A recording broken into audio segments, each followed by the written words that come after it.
Linis na guys, linis na.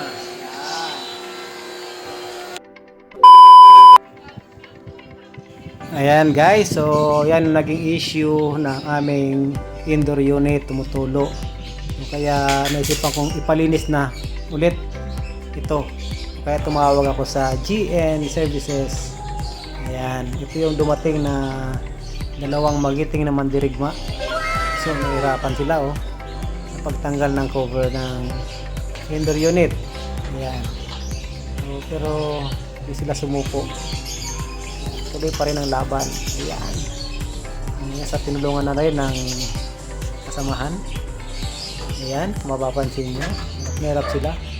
Ayan, ichinik na rin nila muna yung outdoor unit. Ayan. So napansin nila medyo nag-yelo na.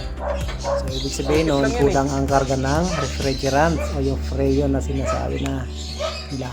Okay? Ayan. So okay pa naman Malamig pa naman yung ang issue nga lang, tumutulo. Plastic lang yun, ba? Tumutulo yung tubig sa loob. Ayan, sana all may tulo. Sabi ko lang na karga. Ayan.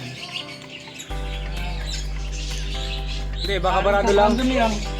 Bak Ayan, nilinis na rin nila yung indoor unit. Ayan, matatapos na rin yan.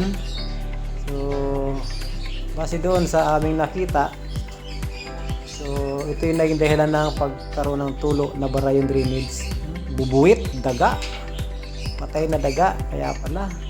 Ayan, pinalutan din yung motor fan para hindi mabasa during cleaning ng outdoor unit. Ayan, sa wakas guys. Wow! Salamat sa GN Aircon Services. Ayan guys, shout out!